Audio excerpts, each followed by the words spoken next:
बहुत बड़े पैमाने पर। उसके स्कीमेटिक जो पूरा उसका ढांचा है, वन में have difference of opinion. Somebody may think कि transit oriented development is not a proper way, it has to be ribbon development or it has to be something else. वो ठीक है, वो डिफरेंस ऑफ ओपिनियन हो सकता है, लेकिन जिस समय हम लोग उसको तैयार करते हुए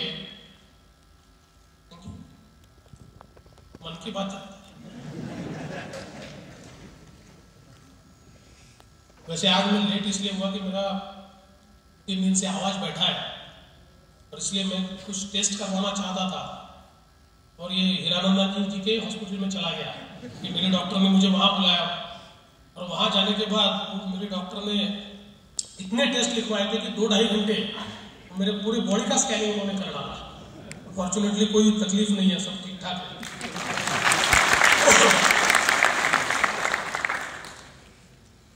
इसलिए इस समय लैंड यूज के बारे में हो या रिजर्वेशंस के बारे में हो, बिल्कुल ब्लैटेंट एरर्स हो और वहीं पर उस जगह पर ब्लैटेंट मैनिफेस्टेशन हो that reservation is either put up और लिफ्टेड फॉर एन इंडिविजुअल। ठीक है, स्कीम में किसी का फायदा हो सकता है, होना भी चाहिए, क्या फर्क पड़ता है, जैसे किसी का नुकसान होता है किसी का फायदा होता है।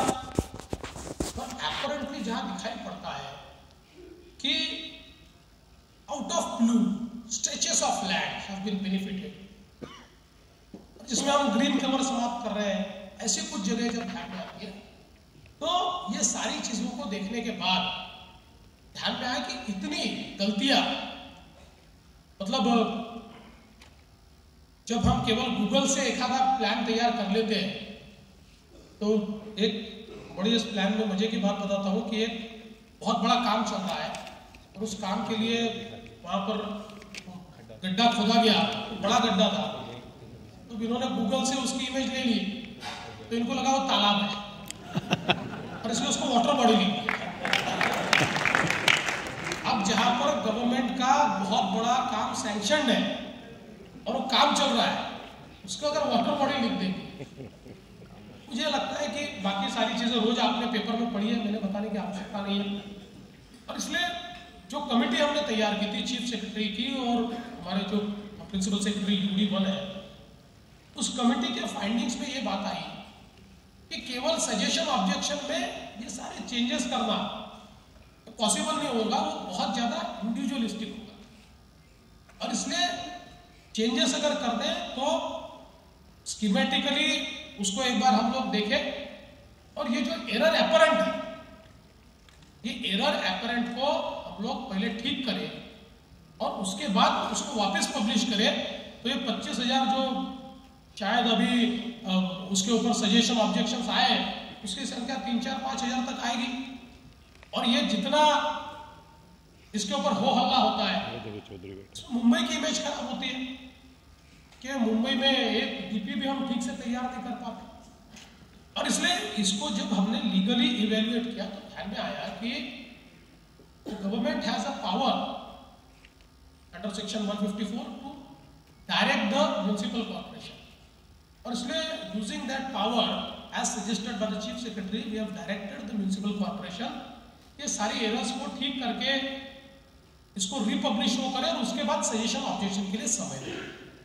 अब सवाल यह आता है कि इस बीच क्या होगा, तो इस बीच ये होगा कि कानूनन अगर हम लोग ये कहें कि जो नया डीपी है वो पूरा स्क्रैप हो गया, अगर ये हम लोग कहें तो इसका अर्थ ये होगा कि 91 का जो डीपी है वो लागू है। तो उसका उपयोग करके कोई ये कहेगा कि जिसके राइटफुली, रॉन्गफुली नहीं, राइटफुली नए डीपी ने जिसकी जगह पर रिजर्वेशन दिखाया है, राइटफुली नॉट रॉन्गफुली, रॉन्गफुली भी हो सकता है, वो तो इस मौके का फायदा उठा के 91 के डीपी के अनुसार एप्लीकेशन करके थर्ड पार्टी इंटरेस्ट क्रिएट कर देगा। बाद में आप कितना भी डीपी बढ़ाने की कोशिश करो, जगह ही नहीं बचेगी। और इसलिए what we have said is कि हम लोग will follow the principle of strictest of the rule. In 4 months जब तक ये नया डीपी जिससे पब्लिश नहीं होता, तब तक हम स्ट्रिक्टेस्ट ऑफ द 2 का प्रिंसिपल फॉलो करेंगे, जिसमें जिस डीपी में जो रिजर्वेशन स्ट्रिक्ट है उसको हम फॉलो करेंगे। तो इससे ये भी हो गया कि ये जो गलत डीपी था, इस गलत डीपी को सुधारने का हमको मौका मिला।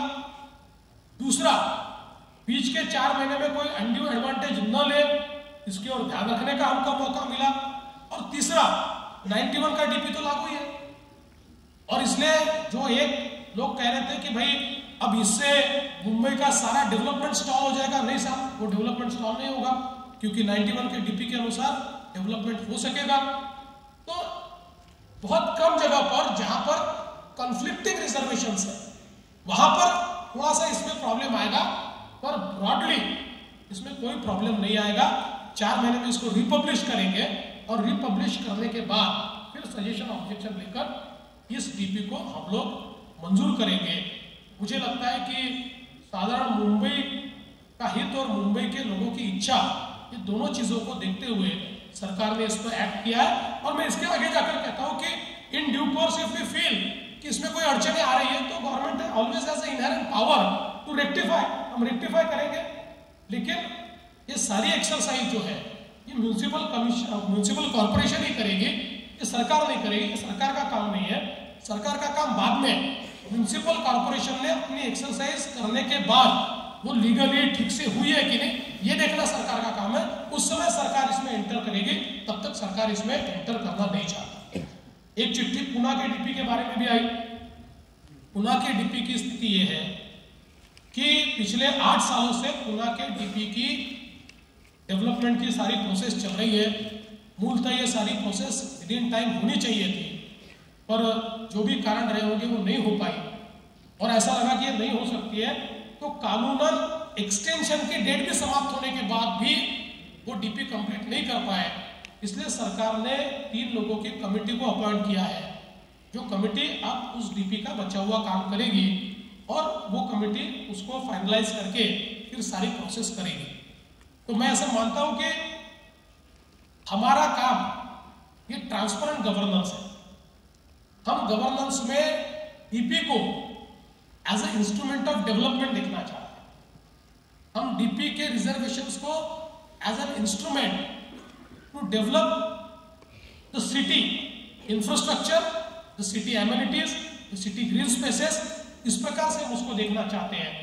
और इसलिए जो भी स्कीम होगी, मैं तो ऐसा मानता हूं कि किसी भी डीपी के बारे में निर्णय करने का अधिकार उस शहर का है, क्योंकि उस डीपी का इफेक्ट अगले 30 साल तक उस शहर के लोगों पे होने वाला है। और इसलिए जनता के हित में जो भी निर्णय होंगे, उन निर्णयों को हम लागू करेंगे।